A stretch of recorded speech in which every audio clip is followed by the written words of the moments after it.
Dear student, chemistry online class में welcome. आज का हमारा टॉपिक ऑफ डिस्कशन है kinetic molecular theory of gases.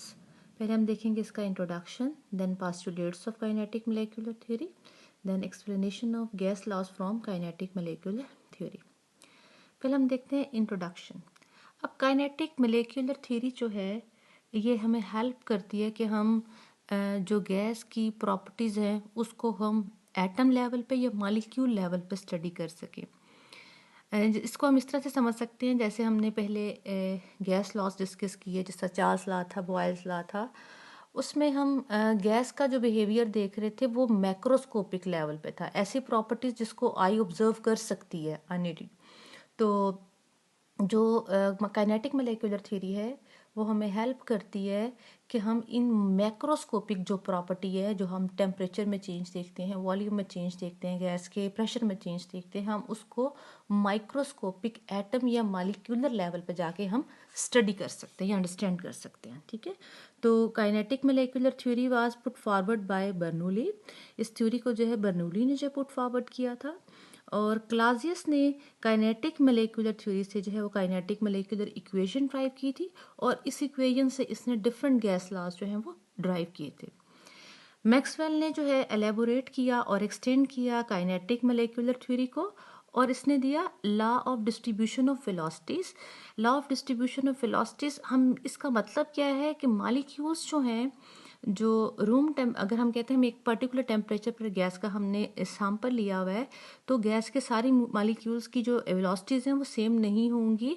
जो मॉलिक्यूल्स के अंदर वेलोसिटीज़ होती हैं वो डिस्ट्रीब्यूटेड होती हैं in the form of groups. Boltzmann ने स्टडी किया distribution of energy among molecules of gas के मॉलिक्यूल्स के दरमियान जो एनर्जी की डिस्ट्रीब्यूशन है उसको किसने स्टडी किया था? बोल्ट्जमैन ने। नेक्स्ट जो है वैंडरवाल ने जो है जनरल गैस इक्वेशन में प्रेशर एंड वॉल्यूम जो है फैक्टर वो करेक्ट किया था फॉर रियल गैसेस। जो रियल गैसेस ऐसी होती हैं जो आइडियल नहीं होती, तो उसके लिए जो जनरल गैस इक्वेशन है जिसको हम कहते हैं PVNRT, तो उसमें प्रेशर और वॉल्यूम फैक्टर्स की करेक्शन की थी वैंडरवाल ने। नेक्स्ट हम पोस्टुलेट्स देखते हैं काइनेटिक मोलेक्युलर थ्योरी के, कि जो गैस है it consist of very small particles. कि जो गैस है इसके अंदर छोटे जो है वो लार्ज नंबर ऑफ छोटे जो है वेरी स्मॉल पार्टिकल्स होते हैं। इन पार्टिकल्स को हम मॉलिक्यूल्स कहते हैं। कुछ गैसेस जो है वो मोनो एटॉमिक होती हैं, लाइक हमारे पास जो नोबल हीलियम है, नियॉन है, आर्गॉन है। तो जो मॉलिक्यूल्स हैं वो छोटे पार्टिकल्स हैं, और गैस जो है उसमें large number of smaller particles होते हैं जिनको हम मॉलिक्यूल्स कहते हैं। कुछ गैसेस जो है वो मोनो एटॉमिक भी होती हैं। हमारी वो गैस है, इसके अंदर जितने भी आपको ब्लू और ब्लैक जो ब्लू और रेड नज़र आ रही हैं, सारे के सारे क्या हैं? मॉलिक्यूल्स हैं। ठीक है, तो ये स्मॉल होते हैं ये। नेक्स्ट जो है जो गैस के मॉलिक्यूल्स हैं they move haphazardly in all direction. के जो गैस के मॉलिक्यूल्स हैं वो हैपहैज़र्डली मतलब रैंडमली मूव करते हैं ऑल डायरेक्शन में। इसका क्या मतलब है? अगर हम एक कंटेनर लें, एक वेसल लें, उसमें गैस का एक सिंगल मॉलिक्यूल देखें, तो सिंगल मॉलिक्यूल हमेशा स्ट्रेट पाथ में जो पाथ वे में ट्रेवल करता है। लेकिन अगर हमारे पास ज़्यादा मॉलिक्यूल्स हों तो वो मॉलिक्यूल क्या करते हैं? मॉलिक्यूल आपस में कोलाइड करते हैं, कोलिजन के बाद उनकी डायरेक्शन चेंज होती चली जाती हैं। तो गैस के मॉलिक्यूल जब हैपहैज़र्डली मूव करते हैं और इन ऑल डायरेक्शन। ठीक है, लेकिन जब नेक्स्ट है हमारे पास जो इफेक्ट इलास्टिक कोलिजन। जो गैस के मॉलिक्यूल की कोलिजन्स होती हैं वो इलास्टिक होती हैं, और इलास्टिक कोलिजन वो होती हैं जिसमें काइनेटिक एनर्जी का लॉस नहीं होता, मतलब काइनेटिक एनर्जी कंजर्व रहती है। वो एक मॉलिक्यूल से दूसरे मॉलिक्यूल में क्या हो जाएगी? ट्रांसफर हो जाएगी, लेकिन इसका लॉस नहीं होगा। थर्ड है मॉलिक्यूल जो है वो जब कोलाइड करते हैं on the wall of container, तो वो प्रेशर एग्जर्ट करते हैं। कि मॉलिक्यूल जो है गैस के वो कांस्टेंट स्टेट ऑफ मोशन में होते हैं, वो कोलाइड खुद भी करते हैं आपस में, और वो वॉल ऑफ कंटेनर पे कोलाइड करते हैं। जब वो वॉल ऑफ कंटेनर पे देखें कोलाइड करते हैं तो वहाँ पर क्या करते हैं? प्रेशर एग्जर्ट करते हैं। अब गैस के मॉलिक्यूल्स जो हैं इनके अंदर सिग्निफिकेंट एम्प्टी स्पेसेस होती हैं, और गैस के जो मॉलिक्यूल्स हैं वो वाइडली सेपरेटेड होते हैं, मतलब एक मॉलिक्यूल दूसरे मॉलिक्यूल से बहुत दूर होता है।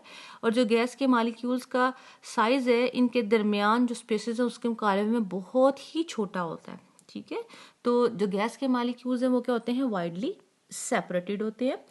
एक जो इफेक्ट वो ये कि गैस के मालिक्यूल्स के दरमियान किसी तरह की अट्रैक्टिव फोर्सेस नहीं होती, गैस के मालिक्यूल्स एक दूसरे को अट्रैक्ट नहीं करते, उनमें किसी तरह के इंट्रैक्शन नहीं होता। अब जिसमें एक पॉइंट ये था कि volume of a gas is negligible as compare to container. अब हमने पिछले पॉइंट एक पढ़ा है, ये वाला पॉइंट जिसमें था कि मालिक्यूल्स ऑफ जो गैस हैं, गैस के जो मालिक्यूल्स हैं ये एटम्स क्योंकि वाइडली सेपरेटेड होते हैं, ये एटम्स कहते हैं, मालिक्यूल्स भी कह सकते हैं। तो यहाँ पर देखें हमारे पास जो गैस के मालिक्यूल्स हैं, ये हम देखें तो हमारे पास नॉर्मल एक कंटेनर है, तो उसमें देखिए हमारे पास मालिक्यूल्स हैं गैस के, तो ये देखें इसका जितना कंटेनर का वॉल्यूम है वही सारा गैस ने ऑक्यूपाई कर लिया।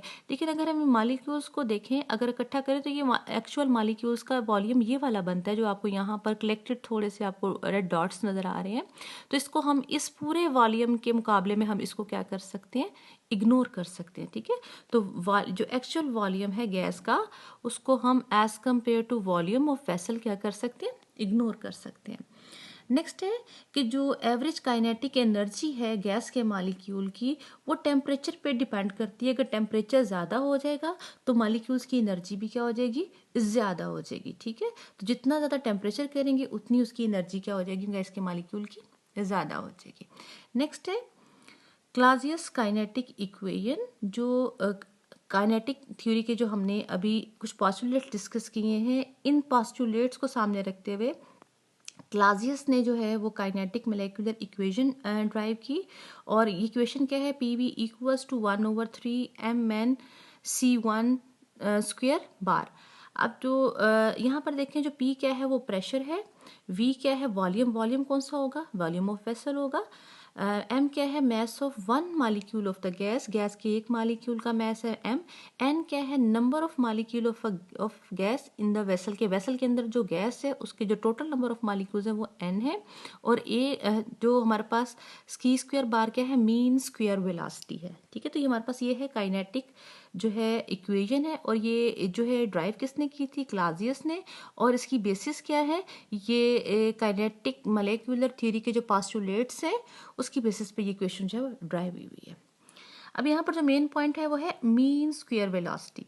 हम मीन स्क्वायर वेलोसिटी की बात क्यों कर रहे हैं कि जो गैस के मालिक्यूल्स हैं, एक टेम्परेचर पर हमें अगर गैस का एग्जांपल गिवन है, उसके मालिक्यूल्स की सारे मालिक्यूल्स की एनर्जी एक जितनी नहीं होती, क्योंकि मालिक्यूल्स जो हैं वो कांस्टेंट स्टेट ऑफ मोशन में होते हैं, वो कोलाइड करते हैं। कोलिजन से क्या होता है, जो मालिक्यूल्स पहले ज़्यादा फास्टली मूव कर रहे होते हैं उनकी स्पीड स्लो हो जाती है, जो मालिक्यूल जो है जो जिनमें एक मालिक्यूल की एनर्जी ट्रांसफ़र हो जाती है तो वो मालिक्यूल की स्पीड पहले से क्या हो जाती है, ज़्यादा हो जाती है। तो जो मालिक्यूल्स जो हैं उनमें जो एनर्जीज़ हैं वेलोसिटीज़ हैं वो डिस्ट्रीब्यूट होती हैं in the form of groups. लेकिन यहाँ पर हम देखेंगे कि जो मीन स्क्वायर वेलोसिटी क्या है कि हमारे पास फॉर एग्जांपल देखें, हमारे पास एक मालिक्यूल है n1 और इसकी वेलोसिटी क्या है, c1 है। अगर हमारे पास दूसरा मालिक्यूल है n2, उसकी वेलोसिटी क्या है, c2। तो हम उस जो वेलोसिटी उसका क्या ले लेते हैं, मीन ले लेते हैं। और मीन स्क्वायर वेलोसिटी हम क्यों ले रहे हैं, क्योंकि गैस के मालिक्यूल जितने भी मालिक्यूल्स हैं उन सब की वेलोसिटी एक जैसी नहीं होती, ठीक है। तो इसमें देखें हमारे पास अगर गैस का मालिक्यूल एक है, इसकी वेलोसिटी c1 स्क्वायर होगी। अगर दो मालिक्यूल n2 है तो इसकी वेलोसिटी ये होगी। अगर n3 तो इसकी वेलोसिटी c3 स्क्वायर होगी। तो इसको हम जितनी वेलोसिटीज़ हैं इसको हम डिवाइड कर देंगे उनके नंबर से, तो हमारे पास क्या आ जाएगी, मीन स्क्वायर वेलोसिटी। नेक्स्ट है रूट मीन स्क्वायर वेलोसिटी। अगर हम ये जो मीन स्क्वायर वेलोसिटी है इसका रूट ले लेते हैं, अंडर रूट ले लेते हैं, तो इसको कहते हैं हम रूट मीन स्क्वायर वेलोसिटी। और रूट मीन स्क्वायर वेलोसिटी जो है उसका एक्सप्रेशन काइनेटिक इक्वेशन से ड्राइव होता है। इसका फाइनल हमारे पास एक्सप्रेशन है root mean square velocity equals to 3RT/m। यहाँ पर अंडर रूट है 3RT/m, जहाँ पर जो है ये हमारे पास जो है CRMS जो है हमारे पास रूट मीन स्क्वायर वेलोसिटी है, m जो है वो हमारे पास मालिक्यूलर मैस है, और t जो है हमारे पास क्या है, टेम्परेचर है। नेक्स्ट है explanation of gas laws from kinetic theory of gases. ये बेसिकली जो हम कहते हैं कि जो हम माइक्रोस्कोपिक लेवल पे प्रॉपर्टीज को स्टडी कर रहे हैं, तो हम उसके बाद जो गैस लॉ है, बॉयल्स लॉ, चार्ल्स लॉ, हम उसको ड्राइव करेंगे किससे, काइनेटिक इक्वेशन से, या हम कहेंगे हम उसको काइनेटिक मॉलिक्यूलर इक्वेशन से एक्सप्लेन करेंगे। तो बॉयल्स लॉ है क्या कि आपको पता है कि at constant temperature for constant quantity of a gas जो वॉल्यूम है वो 1/p के डायरेक्टली प्रोपोर्शनल होता है। ठीक है, तो ये हमें एक जो प्रीवियस, तो आप ये इसको ऑलरेडी आपको नॉलेज है बॉयल्स लॉ का। अब देखिए हमारे पास, अगर हमारे पास गैस का सैंपल है तो उन मॉलिक्यूल्स की क्या है, एक काइनेटिक एनर्जी भी होगी, और वो काइनेटिक एनर्जी जो है वो डायरेक्टली प्रोपोर्शनल होती है टेम्परेचर के। तो यहाँ पर ये हमारे पास ये काइनेटिक एनर्जी है गैस के मॉलिक्यूल्स की। तो ये काइनेटिक एनर्जी किसके डायरेक्टली प्रोपोर्शनल है, टेम्परेचर के। तो हम यहाँ डायरेक्ट प्रोपोर्शनैलिटी साइन को खत्म करेंगे तो हमारे पास यहाँ पर एक कांस्टेंट क्या आ जाएगा, के आ जाएगा। ठीक है, तो यहाँ पर काइनेटिक इक्वेशन क्या है, P V equals to 1/3 mnc² bar. तो यहाँ पर हमारे पास काइनेटिक इक्वेशन है। अब यहाँ पर देखें, हम इस इक्वेशन के अंदर हम क्या लाना चाह रहे हैं जो है हम इसमें जो है वो ये वाला फैक्टर इंट्रोड्यूस करवाना चाह रहे हैं। तो इसके लिए क्या करेंगे, हमारे पास ये वाली जो है काइनेटिक इक्वेशन, हम इसको 2 से मल्टीप्लाई भी करेंगे और 2 से क्या करेंगे, डिवाइड भी। जैसे ये 2/3 हो जाएगा और 1/2 mnc² बार। तो ये देखिए हमारे पास ये जो फैक्टर है ये अब इसके इक्वल हो जाता है काइनेटिक एनर्जी के। ठीक है, तो हम यहाँ पर जो है देखें, इस जो इक्वेशन में हम फिर किसकी वैल्यू पुट कर देंगे, इसकी जगह हाफ mn² बार की जगह हम जो है वो kT की वैल्यू जो है वो पुट कर देंगे। ठीक है, तो यहाँ पर देखें हमारे पास ये जो है 2/3 kT, ये हमारे पास क्या है, कांस्टेंट है। तो यहाँ देखें 2/3 जो है, देखें यहाँ पर टेम्परेचर है। अगर हम यहाँ पर देखें तो अगर हम बॉयल्स लॉ का केस लेते हैं तो बॉयल्स लॉ के केस में टेम्परेचर क्या होता है, कांस्टेंट होता है। इसका मतलब ये 2/3 kT सारी की सारी टर्म्स क्या होगी, कांस्टेंट हो जाएंगी। इस कांस्टेंट को हम क्या कह देंगे, के प्राइम। जो के प्राइम कांस्टेंट है ये किसके बराबर है, के प्राइम कांस्टेंट, ये के प्राइम कांस्टेंट जो है वो बराबर है किसके, 2/3 kT के।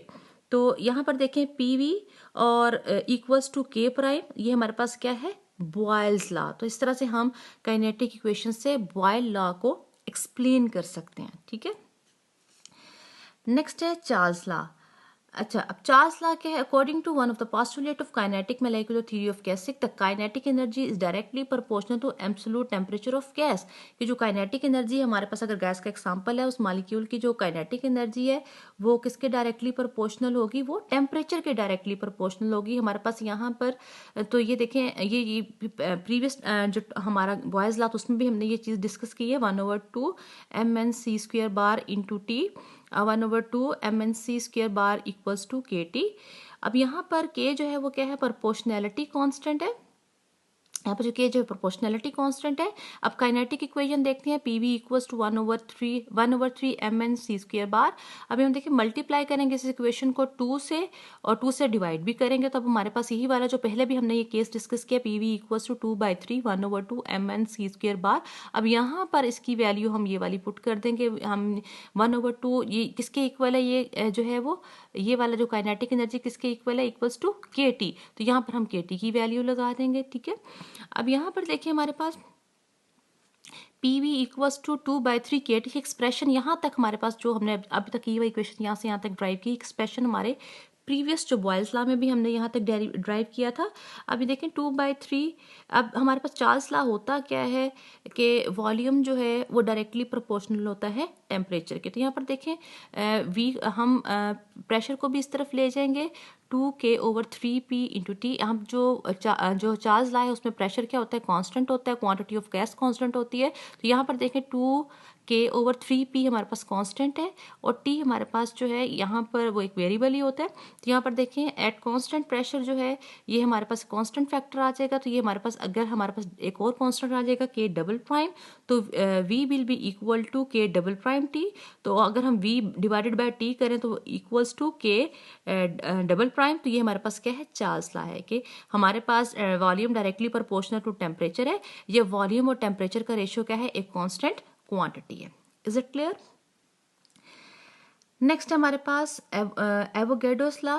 इसके लिए हम कंसिडर करते हैं हमारे पास दो गैसेस हैं, गैस 1 है और गैस 2 है। हमारे पास टेम्परेचर भी हमारे पास प्रेशर भी सेम है, हमारे पास वॉल्यूम भी क्या है, सेम है। तो इनके गैस 1 के नंबर ऑफ मॉलिक्यूल्स N1 होंगे, गैस 2 के नंबर ऑफ मॉलिक्यूल्स क्या होंगे, N2 होंगे। और गैस नंबर 1 का जो मास होगा M1 होगा, गैस नंबर 2 का मास क्या होगा, M2 होगा। और इन गैस नंबर 1 की जो मीन स्क्वायर वेलोसिटी होगी C1 स्क्वायर बार होगी, और गैस नंबर 2 के जो मॉलिक्यूल है उसकी वेलोसिटी क्या होगी, जो है वो मीन स्क्वायर वेलोसिटी होगी C2 स्क्वायर बार रिस्पेक्टिवली होगी इनकी। ये सारी जो मैंने आपको बता दी है। There kinetic equation can be drive as follow. इनकी काइनेटिक इक्वेशन कैसे ड्राइव कर सकते हैं हम देखें, PV equals to 1/3 M1 N1 C1 square bar. कि हमारे पास ये जो देखें PV equals to 1/3 M1 N1 C1 square bar, ये गैस नंबर 1 के लिए है।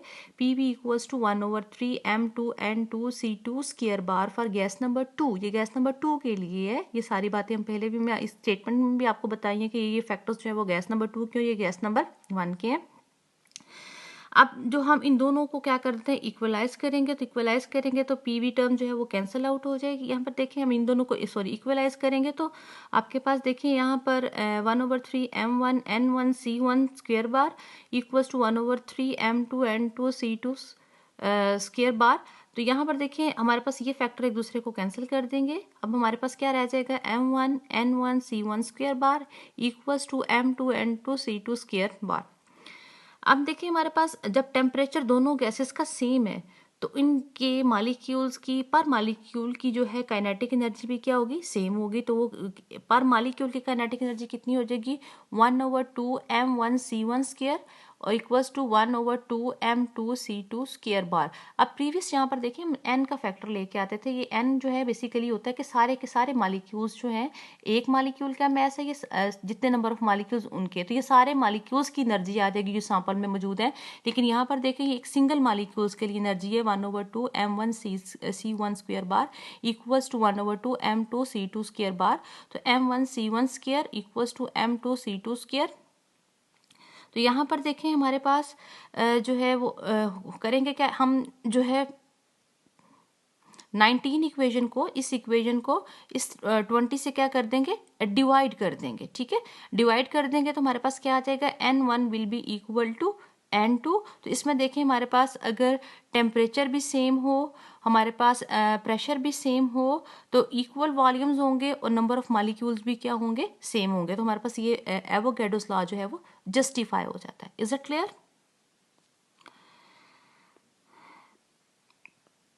नेक्स्ट है ग्राम्स लॉ ऑफ डिफ्यूजन।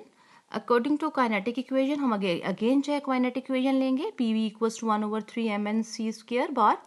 अब हमारे पास जो है अगर हमारे पास गैस का 1 मोल हो तो या इसमें आपको इक्वेशन का आपको पहले ही पता है कि जो इसमें PV जो है वो प्रेशर और वॉल्यूम है, 1/3 M जो है वो मास ऑफ गैस मॉलिक्यूल है, N है नंबर ऑफ गैस मॉलिक्यूल है, और ये हमारे पास मीन स्क्वायर वेलोसिटी है। तो अगर हमारे पास 1 मोल ऑफ गैस हो तो N will be equal to Na। जब हमारे पास गैस जो है 1 मोल होगा तो नंबर ऑफ मॉलिक्यूल्स एवोगैड्रोस के बराबर होंगे Na। तो हम यहाँ पर सिंपली इक्वेशन 1 में Na पुट कर देंगे। PV equals to 1/3 MC square bar. Mn यहाँ पर क्या है, Mna, ये जो हमारे पास मास इंटू एवोगैड्रोस नंबर है ये इक्वल होता है मोलर मास के। ठीक है, तो हम यहाँ पर इन दोनों की जगह मोलर मास भी पुट कर सकते हैं। PV equals to 1/3 MC square bar. अब यहाँ पर देखें हमारा इसको हम रीअरेंज करें, हम मीन वेलोसिटी को एक तरफ रखें जो है मीन स्क्वायर वेलोसिटी को, और जो है बाकी फैक्टर्स को हम एक तरफ कर दें। तो 3PV/M, तो मतलब 3 ऊपर चला जाएगा और M जो है वो नीचे आके डिवाइड हो जाएगा। अब हम इस पे ये स्क्वायर रूट को इसको ख़त्म करने के लिए हम इसका जो है वो स्क्वायर रूट लेंगे। तो इसका स्क्वायर रूट लेके हमारे पास ये आ जाएगा। इसके बाद हम इसको ऊपर वाले को भी और नीचे इस जो हमारे पास राइट हैंड साइड है इसको हम ऊपर नोमिनेटर को भी डिनोमिनेटर को भी जो है हम वॉल्यूम से डिवाइड कर देंगे। तो हमारे पास ये एक इस तरह से हमारे पास एक एक्सप्रेशन आ जाएगा। तो उसमें देखें ये जो जो हमारा molar mass divided by volume ये किसके इक्वल है, डेंसिटी के इक्वल है। तो हमारे पास जो है under root C square bar will be equal to under root 3P/D। D. मतलब यहाँ पर देखिए हमारे पास हमने रीअरेंज किया है, रीअरेंज करके बाद हमने स्क्वायर रूट लिया है 3p/m, और फिर हम इस राइट हैंड साइड को हमने वॉल्यूम से डिवाइड करेंगे, नोमिनेटर भी और डिनोमिनेटर को भी। तो हमारे पास देखें ये नोमिनेटर का वॉल्यूम से कैंसिल हो जाएगा, तो ये हमारे पास मास ओवर वॉल्यूम जो है वो डेंसिटी की इक्वल हो जाएगा। तो अब ये देखिए हमारे पास जो नेक्स्ट क्या होगा कि यहाँ पर जो हमारे पास ये जो फैक्टर है जो हमारे पास c² बार है, ये जो है वो गैस के रेट ऑफ डिफ्यूजन के डायरेक्टली प्रोपोर्शनल है, ठीक है। मतलब गैस की डिफ्यूजन कहते हैं, गैस जो है वो मूव ही करती है ना, तो हम कहते हैं जो ये जो हमारे पास मीन स्क्वायर वेलोसिटी का जो अंडर रूट है वो directly proportional rate of diffusion of gas के।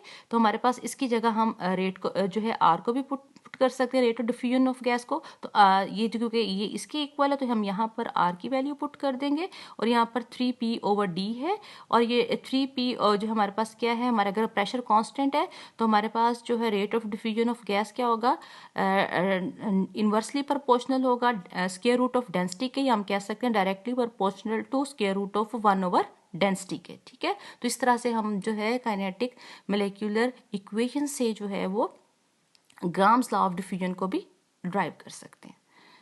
आज के लेक्चर में बेटा अगर कोई प्रॉब्लम है तो आप मुझे व्हाट्सएप पे मैसेज करके पूछ सकते हैं।